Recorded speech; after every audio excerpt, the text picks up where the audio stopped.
Vikramshila IAS coaching institute 14 बीघा ऋषिकेश। भारतीय इतिहास कर रहे थे हम, प्राचीन इतिहास और संस्कृति।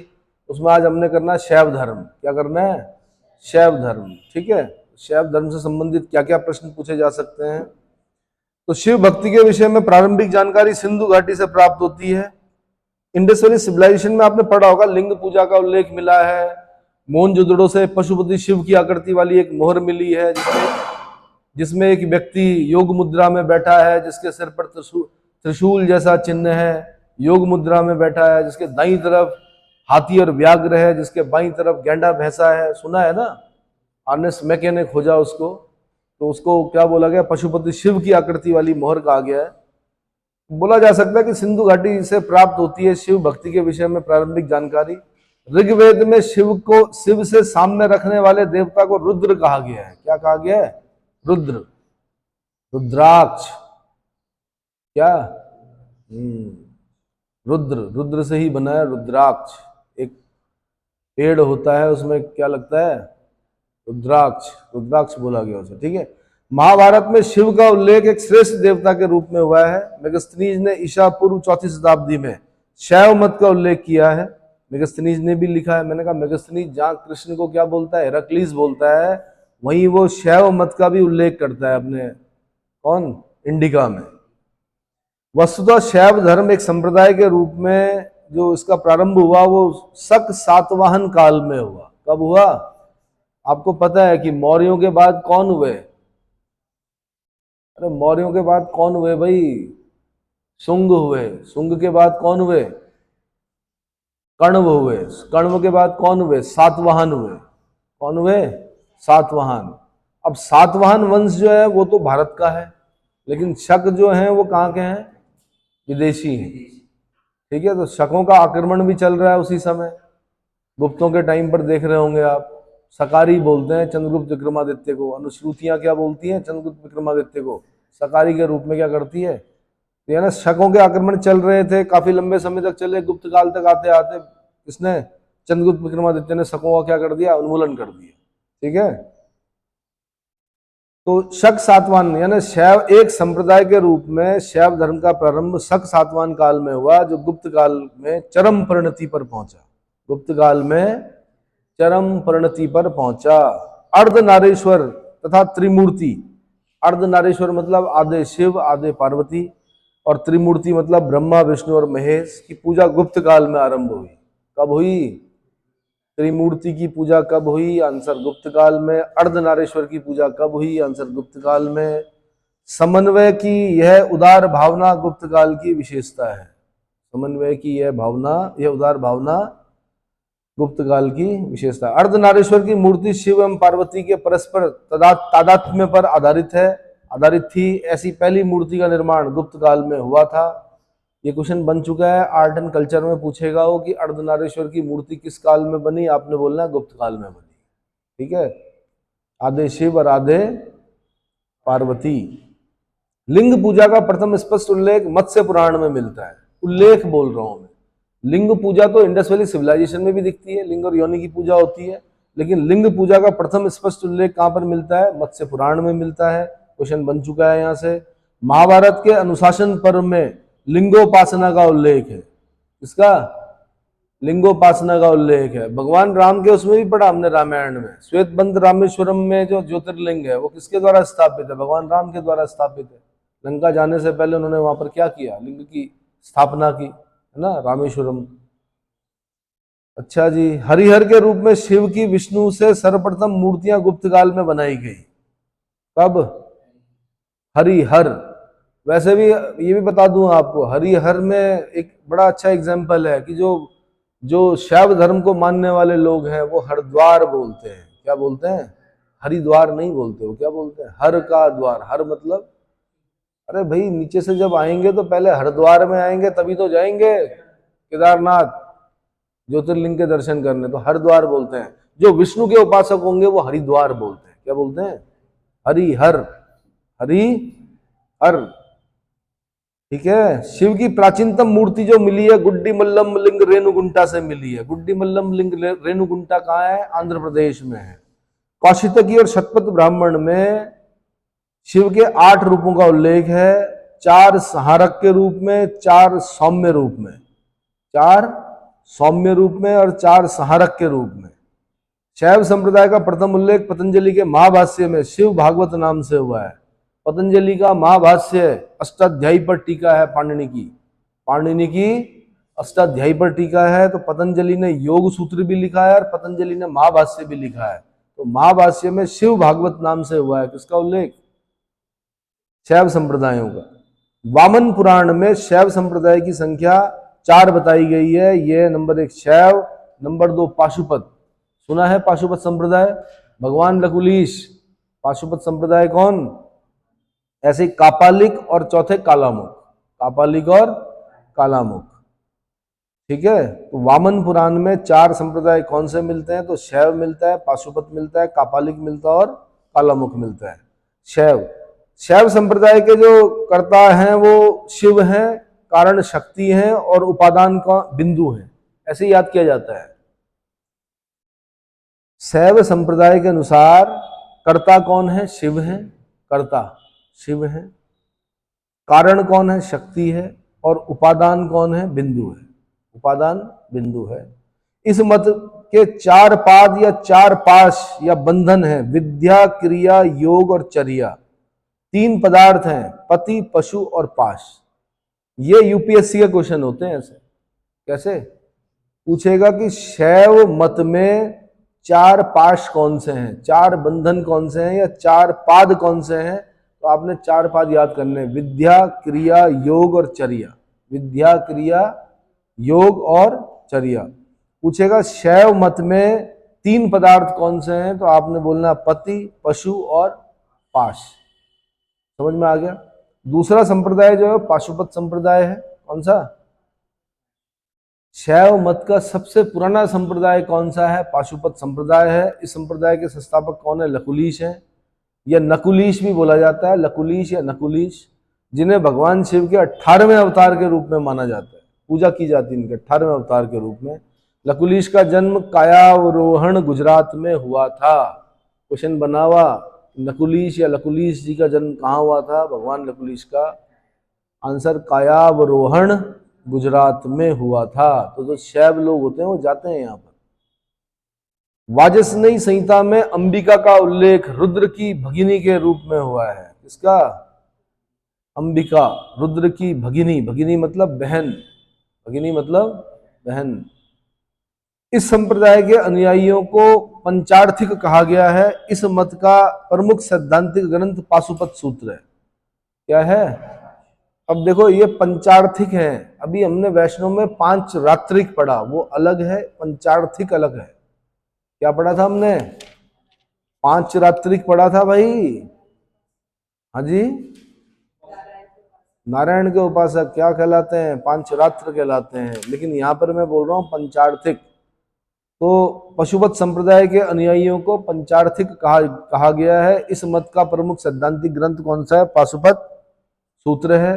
पाशुपत संप्रदाय का गुप्त काल में अत्यधिक विकास हुआ। इस सिद्धांत के 3 अंग हैं, पति यानी स्वामी, पशु यानी आत्मा, पाश यानी बंधन। पति, पशु और पाश।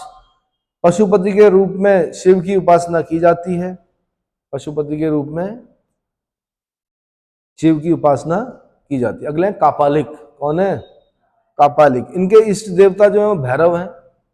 भैरव थे, भैरव सुने हैं, जो शंकर के अवतार माने जाते हैं। यह संप्रदाय अत्यंत भयंकर और आसुर प्रवृत्ति का था।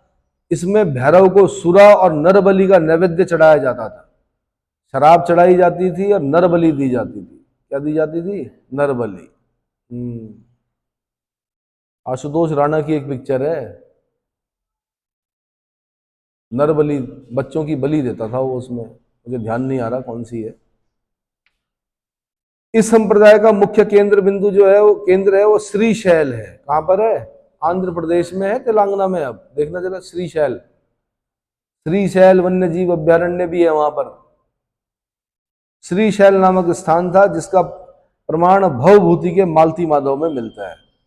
भवभूति के मालती माधव में कापालिकों का उल्लेख किया गया और बताया गया है कि कापालिकों का जो तीर्थ स्थल है वो क्या है? श्रीशैल नामक स्थान है। क्या है? श्रीशैल नामक स्थान है। अगला संप्रदाय, हाँ जी कहाँ है, आंध्र प्रदेश में ही है ना अभी, ठीक है। कालामुख संप्रदाय, इस संप्रदाय के अनुयायी कापालिक वर्ग के ही थे, किंतु वे उनसे भी अतिवादी और अतिवादी प्रकृति के थे। मतलब इतने तो कापालिक होते हैं जो कि क्या कर रहे हैं, सुरा और नर बलि दे रहे हैं, उनसे भी अतिवादी कौन हो गए, कालामुख। शिव पुराण में उन्हें महाव्रतधर कहा गया है। क्या कहा गया है? इस संप्रदाय के अनुयायी नर कपाल में भोजन करते हैं। इसमें नर कपाल में भोजन करते हैं, जल पीते हैं, सुरापान करते हैं, शरीर पर भस्म लगाते हैं, और भस्म भी ऐसी वैसी नहीं, डेड बॉडी को जलाने के बाद जो भस्म बचती है वो लगाते हैं। क्या लगाते हैं? ठीक है, महाव्रतधर कहा गया है इन्हें। कहां पर? शिव पुराण में। कौन है ये? कालामुख संप्रदाय के लोग। लिंगायत संप्रदाय, दक्षिण भारत कर्नाटक में भी शैव धर्म का विस्तार हुआ। इस धर्म के उपासक दक्षिण में क्या कहलाए? लिंगायत कहलाए या जंगम कहलाए? क्या कहलाए? जोगी जंगम। जंगम मतलब मूवेबल, एक स्थान पर अगर जोगी रुक गया वो जोगी नहीं है। फिर जोगी का कार्य क्या है? जोगी के साथ एक शब्द है जोगी जंगम, वो आज यहां तो कल वहां। आज यहाँ कुंभ नहाया है तो अब फिर अगले कुंभ की तैयारी चल रही है, इधर कुंभ उधर कुंभ, उससे चलते रहना है, एक जगह पे नहीं। एक जगह पे रहेगा तो फिर तो वो ग्रस्त हो गया एक तरह से। पहाड़ काटा, छोटी सी कुटिया डाली, लिख दिया भीख देना मना है, लोगों ने खूब दे दिया उसको, क्योंकि लिखा जो था कि भीख देना मना है। लोगों ने कहा ये है आदमी, इसने लिखा हुआ भीख देना मना है। फिर और पहाड़ काटा, फिर और पहाड़ काटा, कुटिया का आकार बढ़ता गया। फिर क्या हुआ? फिर क्या हुआ? फिर चेले हो गए, शिष्य जिन्हें बोलते हैं। फिर धीरे धीरे धीरे धीरे आश्रम बनते बनते बनते इतना बड़ा हो गया, फिर भंडारे होने लगे। भंडारे होते होते फिर क्या, उतना घर छोड़ के आए थे यार, गृहस्थ आश्रम छोड़ के आए थे, माँ बाप को छोड़ के आए थे, पत्नी को छोड़ के आए थे, बच्चों को छोड़ के आए थे, फिर गृहस्थ बन गए? नहीं। क्या करना है? संन्यास अगर लेना है तो जंगम बनना है। फिर क्या बनना है भाई? बसव पुराण में इस संप्रदाय के प्रवर्तक कौन है? अल्लभ प्रभु और उनके शिष्य बसव। कलचुरी नरेश बिज्जल का प्रधानमंत्री बसव। कलचुरी नरेश बिज्जल का प्रधानमंत्री बसव और अल्लभ प्रभु लिंगायत संप्रदाय के संस्थापक हैं। ये कहां पर लिखा हुआ? बसव पुराण में लिखा हुआ। ठीक है, लिंगायत संप्रदाय भी है। कहां पर? कर्नाटक का था ये है, कर्नाटक से शुरू हुआ। कहां से? कश्मीरी शैव शुद्ध रूप में दार्शनिक और ज्ञान मार्गी थे। इसने कापालिकों के घृणित क्रियाकलापों की निंदा की थी। क्या की थी? कापालिकों के घृणित क्रियाकलापों की निंदा की थी। वसुगुप्त इसके संस्थापक थे। शिव को उन्होंने अद्वैत माना। क्या माना? अद्वैत माना। तो कश्मीरी शैव संप्रदाय की स्थापना किसने की? आंसर, वसुगुप्त ने की। और इन्होंने कापालिकों के घृणित क्रियाकलापों की निंदा की। अपनी अपनी मान्यता है यार, क्या बोल सकते हैं उसे। कापालिक भी जो है वो क्या है? एक संप्रदाय तो मैंने ऐसा भी देखा ऋषिकेश में कि मैं जब उस आश्रम में गया तो मैं डर गया। तो मैं छोटा था, मैं डर गया एकदम से, जैसे एंटर किया मैंने। ऐसे ही जाते थे हम लोग घूमने गंगा जी के किनारे किनारे, वहां देखा एक डेड बॉडी पड़ी हुई। कहाँ पर? बिल्कुल आगे जो है वो क्या, कफन से ढकी हुई। तो होता ही है कि भाई जा रहे थे मिलने अंदर, तो डेड बॉडी पड़ी। तो फिर पूछा हमने उससे कि भाई क्या है ये? उन्होंने कहा डेड बॉडी नहीं है, ये डेड बॉडी जैसा सीमेंट का बना रखा हमने। हमने कहा ऐसा क्यों किया महाराज? ये डेड बॉडी नहीं थी, वो कफन रखा हुआ था उसके ऊपर। उन्होंने कहा देखो कहीं कहीं भी हम ऐसा हमारे स्मरण से ये ना भूल जाएं कि एक दिन मरना है। क्या? इसलिए हम जितनी बार बाहर आएंगे उतनी बार हमें ये दिखेगा, उतनी बार हमारे अंदर जो वैराग्य अगर माना कहीं किसी और चीज में कन्वर्ट हो रहा होगा तो फिर दोबारा क्या करना। वैरागी लोग होते हैं ना, वो क्या होते हैं? वैराग्य उत्पन्न करने के लिए हमारा कंसेप्ट है कि आश्रम में सबसे आगे क्या होगा? क्या होगा? कफन से लिपटी हुई एक सीमेंट की बॉडी बना रखी हो। समझ में आया? वैराग्य कहाँ उत्पन्न होता? शमशान में होता। पता चलता कुछ भी नहीं है यार, बड़े से बड़ा आदमी वहां पर क्या राख, छोटे से छोटा आदमी राख। क्यों? सारी बुराइयां उसी के साथ चलेगी, सारी अच्छाइयां उसी के साथ चली जाती है वहां पर। तो ये है भाई। तो वसुगुप्त इसके संस्थापक थे कश्मीरी शैव संप्रदाय के। ठीक है, अगला प्रजापति महादेव और ईशान कल्याणकारी हैं। दक्षिण भारत में शैव धर्म का प्रचार नयनारों ने किया। किसने किया? नयनारों को ही अडियार भी बोलते हैं। क्या बोलते हैं? अडियार। आपने सुना होगा थियोसोफिकल सोसाइटी का हेडक्वार्टर भी बना अडियार आगे चलकर। एनी बेसेंट के समय सुना होगा आपने। मॉडर्न इंडिया में अडियार एक जगह पड़ती, चेन्नई के निकट है।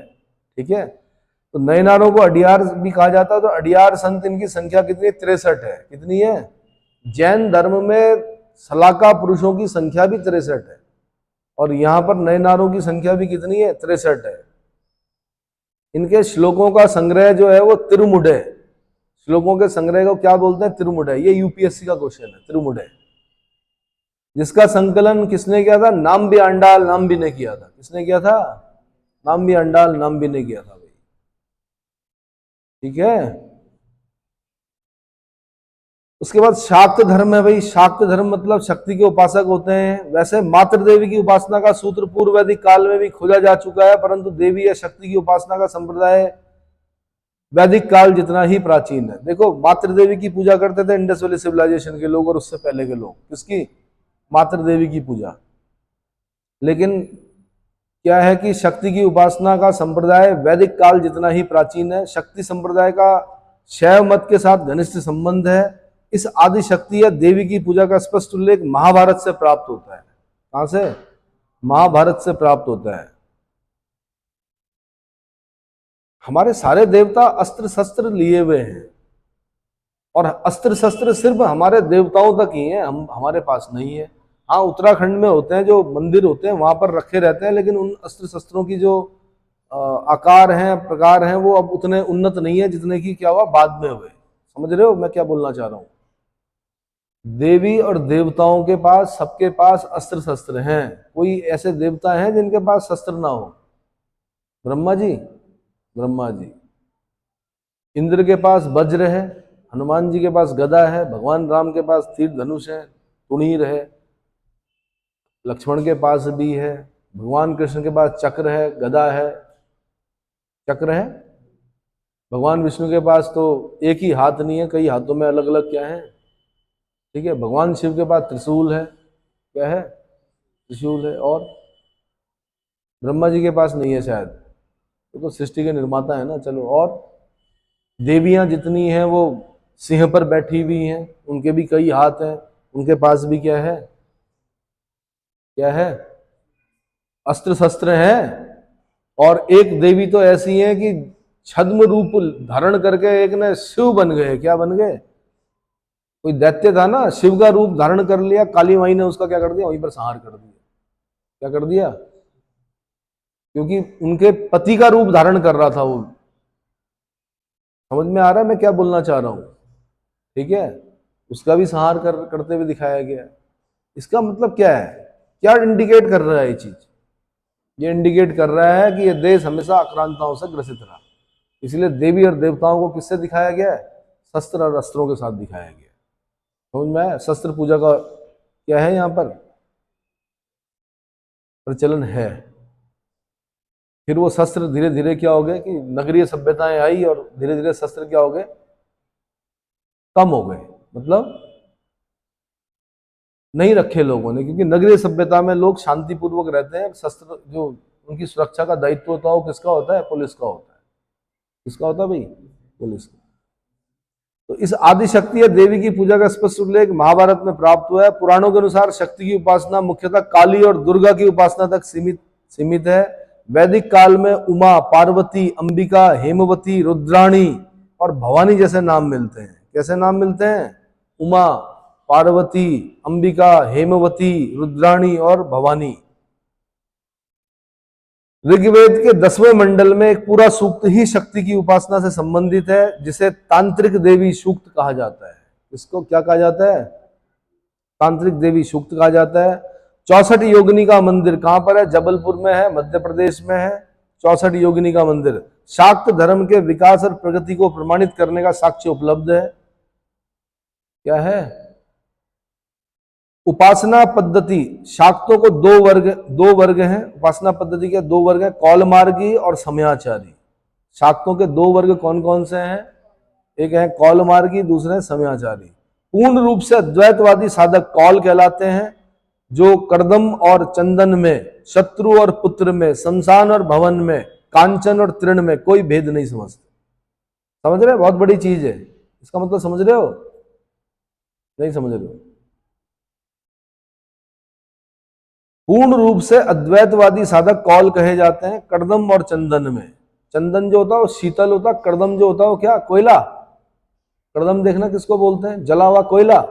उसमें कोई अंतर नहीं। शत्रु और पुत्र में, उनके लिए शत्रु भी वैसा ही है और अपना पुत्र भी वैसा ही है। शमशान भी वैसा ही है और बड़ा बड़ा भवन और राजमहल भी वैसे ही है उनके लिए। कांचन मतलब सोना भी वैसा ही है उनके लिए और तृण भी वैसा ही है, एक घास का टुकड़ा। उसमें कोई भेद नहीं करते, मतलब प्रभावित नहीं होते हैं वो। सो वट वाले कंसेप्ट पर चलते हैं। हाँ ठीक है, कोई भेद नहीं समझते हैं। कौल मार्गी पंचम कार की उपासना करते हैं। ये बड़ा इंपॉर्टेंट है। मध्य, मांस, मत्स्य, मुद्रा और मैथुन जो मौ से प्रारंभ होते हैं। कौल मार्गी मध्य, मांस, मत्स्य, मुद्रा, मैथुन जो मौ से प्रारंभ होते हैं। भाई ये यूपीएससी का क्वेश्चन है। कर्दम मतलब कीचड़। अच्छा कीचड़, कीचड़ सॉरी, कीचड़ और चंदन में, उनके लिए कीचड़ भी वैसा ही है, चंदन भी वैसा ही है, शत्रु भी वैसा ही है, पुत्र भी वैसा ही है, शमशान भी वैसा ही है, बड़े बड़े भवन भी वैसे ही है। कांचन मतलब सोना भी वैसा ही है और घास का तृण भी वैसा ही है। ये यूपीएससी का क्वेश्चन है। कौल मार्गी के पंचम कार क्या क्या है, सुन लो। आइए सर क्वेश्चन है, मध्य, मांस, मत्स्य, मुद्रा, मैथुन, कौल मार्गी पंचम कार। फिर आजीवक या नियतिवाद संप्रदाय, ये बता दूं मैं कि महावीर स्वामी के एक मित्र थे जिनका नाम क्या था, मक्खली पुत्र घोषाल था। उन्होंने महावीर का साथ छोड़ा और अपना वो चलाया, क्या, आजीवक संप्रदाय चलाया, जो कि नियतिवादी संप्रदाय है। क्या है? नियति मतलब फेट, भाग्य पर भरोसा करते हैं बहुत ज्यादा। आपके अगर भाग्य में होगा आम खाना इस बार अच्छा वाला, आप पेड़ के नीचे बैठे होंगे, आम गिरेगा आपकी झोली में, हो सकता है कि सीधे मुंह में, अगर भाग्य में होगा। नहीं होगा तो कितना दम लगा लो, क्या नहीं होगा, आम नहीं मिलेगा। क्या नहीं मिलेगा? तूफान आएगा, सारी आम क्या हो जाएंगे, बचपन मतलब अपने छोटे उसमें झड़ जाएंगे, एक आम नहीं मिलेगा मार्केट में। तो नियतिवादी बोल रहा हूं मैं कि अगर आपके भाग्य में आईएएस बनना होगा तो क्या बन ही जाओगे कि आप। यहाँ पे कर्म को प्रधानता नहीं है, यहाँ पर किसको है, भाग्य को। भाग्यम फलति सर्वथा न विद्या न च पौरुषम। भाग्य ही सब कुछ होता है, न विद्या काम आती है न पौरुष काम आता है, ऐसा बताया गया है। ठीक है, अगर भाग्य ना हो तो आई हुई चीज भी नष्ट हो जाती है।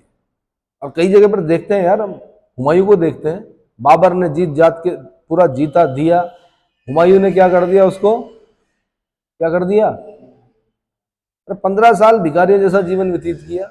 या कई जगह पर ऐसा दिखता है कि भाग्य में न हो तो आई हुई चीज भी नष्ट हो जाती है। 0.25 नंबर से रुकते हुए देखा है हम लोगों ने। क्या देखा है? 0.25 भी ज्यादा बोल रहा हूं, पॉइंट में भी, जीरो में, समथिंग में। और ऐसा भी देखा कि दो लोगों के बराबर नंबर, बराबर सब कुछ, लेकिन सिलेक्शन किसका हुआ, इसका हुआ। अरे भैया क्यों हुआ इसका, इसका क्यों नहीं हुआ? कि भाई इसकी एज ज्यादा थी। प्रायोरिटी दी जाती है कि मैं माना 42 साल का और आप माना कितने, 21 साल के, दोनों के बराबर नंबर है, प्रायोरिटी किसको दी जाएगी? मेरे को दी जाएगी। किसको दी जाएगी? समझ में आया? तो आजीवक या नियतिवाद संप्रदाय, संसार में सब बातें पहले से ही नियत हैं, जो नहीं होना है वह नहीं होगा, जो नहीं होना है, और जो होना है वह कोशिश के बिना ही हो जाएगा। अगर भाग्य ना हो तो आई हुई चीज भी नष्ट हो जाती है। आजीवक संप्रदाय बोलता है ऐसा, अगर भाग्य ना हो तो आई हुई चीज भी नष्ट हो जाती है। आजीवक लोग पौरुष, कर्म और उत्थान की अपेक्षा भाग्य या नियति को अधिक बलवान मानते थे। क्या मानते थे? अधिक बलवान मानते थे। तो यहां तक मैंने बता दिया आपको। इसके बाद में बताऊंगा आपको 16 महाजनपद। थोड़ा सा मैं बता दूं आदिगुरु शंकराचार्य के बारे में कि 788 एडी में उनका जन्म हुआ, 820 एडी में उनकी मृत्यु हुई। केदारनाथ मंदिर के पीछे उनकी समाधि है। अब तो वो बाढ़ में जो हिमालय सुनामी आई उसमें वो टूट गया, वो जो समाधि थी।